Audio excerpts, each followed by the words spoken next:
Khyber Pakhtunkhwa assembly مراعات اختیارات اور استثناء ایکٹ 2026 کی تفصیلات سامنے آ گئی ہیں۔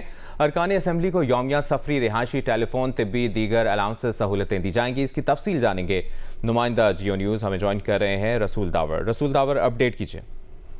جی بالکل، اس نئے ایکٹ کے تحت ارکان اسمبلی کو یومیہ سفری، رہائشی، خصوصی ٹیلی فون اور طبی الاؤنسز سمیت مختلف سہولیات فراہم کی جائے گی، جبکہ قائد حزب اختلاف جو ہے ان کو بھی صوبائی وزیر کے مساوی تنخواہ اور مراعات حاصل ہوگی۔ اس ایکٹ میں یہ بھی کہا گیا ہے کہ کسی رکن اسمبلی کی گرفتاری یا حفاظتی حراست سے قبل اسپیکر سے پیش کی اجازت بھی ضروری ہوگی، اور اس کے علاوہ اسپیکر پولیس رپورٹ یا چالان طلب کر سکیں گے۔ اس ایکٹ میں یہ بھی کہا گیا ہے کہ تمام ارکان کو معمول کے مطابق بی کیٹیگری سیکیورٹی فراہم کی جائے گی۔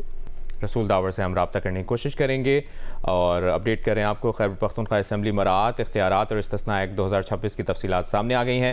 ارکان اسمبلی کو یومیہ سفری، رہائشی، ٹیلی فون، طبی، دیگر الاؤنسز سہولیات دی جائیں گی۔ قائد حزب اختلاف کو صوبائی وزیر کے مساوی تنخواہ، الاؤنسز اور مراعات دی جائیں گی۔ رکن اسمبلی کی گرفتاری یا حراست سے قبل اسپیکر سے پیش کی اجازت لازمی ہوگی۔ یہ تمام تر تفصیلات ہمارے سامنے آئی ہیں۔ خیبر پختونخوا اسمبلی مراعات اختیارات اور استثناء ایکٹ 2026 کی یہ تفصیل ہے، جس کے مطابق ارکان اسمبلی کو یومیہ سفری، رہائشی، ٹیلی فون، طبی، دیگر الاؤنسز سہولیات دی جائیں گی۔ نمائندہ جیو نیوز رسول داور ہمیں یہ بھی بتا رہے تھے کہ قائد حزب اختلاف کو صوبائی وزیر کے مساوی تنخواہ، الاؤنسز اور مراعات دی جائیں گی۔ ایک بار پھر بات کریں گے نمائندہ جیو نیوز رسول داور سے۔ رسول داور، ایک بار پھر آگاہ کیجیے گا اس خبر سے متعلق۔ جی، اس میں یہ بھی کہا گیا ہے کہ تمام اراکین جو ہے اس کو معمول کے مطابق بی کیٹیگری سیکیورٹی فراہم کی جائے گی، جبکہ خطرے کی صورت میں تھریٹس اسسمنٹ کے بعد اے کیٹیگری سیکیورٹی بھی اس کو مہیا کی جائے گی۔ اور اس ایکٹ میں یہ بھی کہا گیا ہے کہ اراکین اسمبلی کو جسٹس آف پیس کے اختیارات، ذاتی گاڑی پر MPF نمبر پلیٹ لگانے اور شریک حیات جو ان کی ہوگی ان کو بھی اسمبلی شناختی کارڈ کی سہولت دستیاب ہوگی۔ اس کے علاوہ اس ترمیمی قانون کے تحت جو اراکین اسمبلی ہے ان کی تنخواہوں اور مراعات کا تعین اسمبلی کی فائنانس کمیٹی کرے گی، اور ساتھ ساتھ اس میں یہ بھی کہا گیا ہے کہ انہیں تمام ٹول ٹیکس سے استثناء حاصل ہوگا، جبکہ جو محسوس شرائط کے تحت سرکاری رہائش گاہیں ان میں مفت قیام اور مختلف کلبوں میں رکنیت، اسلحہ لائسنس کی سہولت بھی فراہم کی جائے گی۔ اس قانون میں یہ بھی شرط ہے کہ اجلاسوں میں مسلسل غیر حاضر یا سزا یافتہ ہونے کی صورت میں جو متعلقہ رکن ہوگا اس کی تنخواہ روک بھی دی جائے گی۔ تو یہ پورا ایک جو قانون ہے اس کو پاس کیا گیا ہے، اور اس کا نام ہے خیبر پختونخوا مراعات اختیارات استثناء ایکٹ 2026 اور ممبرات تنخواہ الاؤنس ترمیمی ایکٹ 2026۔ جی بہت شکریہ آپ کا رسول داور، آپ نے اپڈیٹ کیا۔ بلوچستان کی ضلع زیارت میں دہشت گردوں نے پولیس چوکی پر حملہ کیا۔ وزیر اعلیٰ کے معاون شاہد رند کا کہنا ہے کہ فتنۃ الخوارج کے دہشت گرد حملے میں پولیس کے 9 افسران اور اہلکار شہید ہو گئے۔ شہداء میں SHO تھانہ منگھی، ATF انچارج اور دیگر اہلکار شامل ہیں۔ شاہد رند کا کہنا ہے کہ DSP غلام سرور سمیت اغوا کیے گئے 8 پولیس اہلکار بحفاظت تھانہ کاج پہنچ گئے ہیں۔ کانسٹیبل رضوان کو بھی بحفاظت بازیاب کرا لیا گیا ہے۔ شاہد رند نے مزید کہا کہ زیارت میں فتنۃ الخوارج کے دہشت گردوں کے خلاف کلیئرنس آپریشن کیا گیا۔ کلیئرنس آپریشن کے دوران 15 دہشت گرد ہلاک کر دیے گئے۔ FC، پولیس، CTT، SOW اور ATF نے کلیئرنس آپریشن میں حصہ لیا۔ شاہد رند کا کہنا ہے کہ فتنۃ الخوارج کے دہشت گردوں کو بلوچستان کے امن سے کھیلنے کی بھاری قیمت چکانا پڑی۔ بلوچستان میں دہشت گردوں کے لیے کوئی محفوظ پناہ گاہ نہیں، ہر حملے کا فیصلہ کن جواب دیا جائے گا۔ دہشت گردوں کے خلاف انٹیلیجنس بنیادوں پر کارروائیاں جاری رہیں گی۔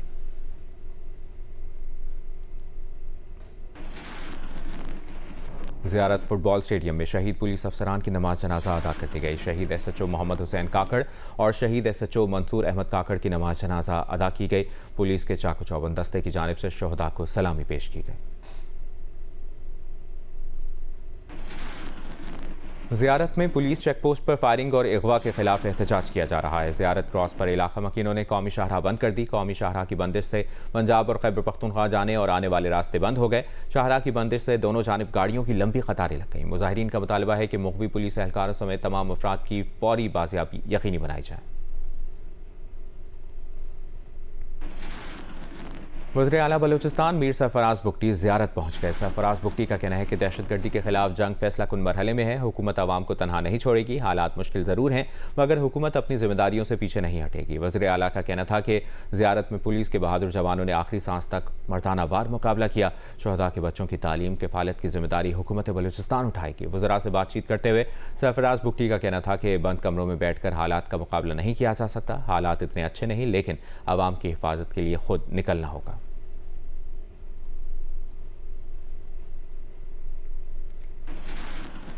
وزیراعظم شہباز شریف نے کہا ہے کہ وہ بلوچستان میں 15 خوارج کو جہنم واصل کرنے پر سیکیورٹی فورسز کو خراج تحسین پیش کرتے ہیں۔ سیکیورٹی فورسز دہشت گردوں کے خاتمے کے لیے کارروائیاں کر رہی ہے۔ وہ دن دور نہیں جب ملک سے دہشت گردی کا مکمل خاتمہ ہوگا۔ کابینہ اجلاس سے خطاب کرتے ہوئے وزیراعظم شہباز شریف نے کہا کہ کچھ روز قبل اسلام آباد میں گروپ کیپٹن عاصم طارق کی شہادت کا افسوسناک واقعہ پیش آیا۔ گروپ کیپٹن عاصم طارق نے خاتون کی جان اور عزت کے تحفظ کے لیے اپنی جان کا نذرانہ پیش کیا۔ وزیراعظم کا کہنا تھا کہ انہوں نے دورہ ترکی کے دوران نمایاں کاروباری گروپوں سے ملاقاتیں کی۔ ترک کمپنیوں کو توانائی، کانکنی، معدنیات، انفراسٹرکچر میں سرمایہ کاری کی دعوت دی۔ ترک صدر رجب طیب اردوان سے حوصلہ افزا گفتگو ہوئی۔ ترکی سے تعلقات مزید مضبوط ہوں گے۔ بلوچستان میں 15 خوارج جو ہیں وہ جہنم رسید کیے گئے ہیں اور اس حوالے سے بھی ہماری سیکورٹی فورسز اور افواج پاکستان کے اندر ان دہشت گردوں کے خاتمے کے لیے شبانہ روز کاوشیں کر رہی ہیں، کارروائیاں کر رہی ہیں اور انشاءاللہ وہ دن دور نہیں جب اس ملک کے اندر دہشت گردی کا مکمل طور پر صفایا ہوگا۔ گروپ کیپٹن عاصم طارق جا رہے تھے، راستے میں ایک خاتون اور ایک شخص آپس میں جھگڑا کر رہے تھے اور پاکستان ایئر فورس کے فرض شناس افسر نے جا کے ان کو بیچ بچاؤ کرنے کی کوشش کی لیکن اس شخص نے اس کو انتہائی پتھر دلی سے اس کو گولی ماری اور انہوں نے جامِ شہادت نوش کیا۔ ملزم جو ہے وہ گرفتار ہو چکا ہے اور انشاءاللہ اس کو قانون کے کٹہرے میں کھڑا کر کے قرار واقعی سزا ملے گی۔ تہران میں جو آخری جو رسومات تھیں، جو سپریم لیڈر تھے ایران کے آیت اللہ خامنائی، ہم سب نے وہاں پر پاکستان کی بھرپور نمائندگی کی۔ اسی دن میں ترکی کے دورے پر ہم چلے گئے اور وہاں پر ایک بہت ہی اچھی کمپریہنسو وہاں پر بزنس کانفرنس ہوئی۔ تو انشاءاللہ مجھے امید ہے کہ اس سے انشاءاللہ آئندہ آنے والے وقتوں میں بہت قریبی باہمی تعلقات بڑھیں گے۔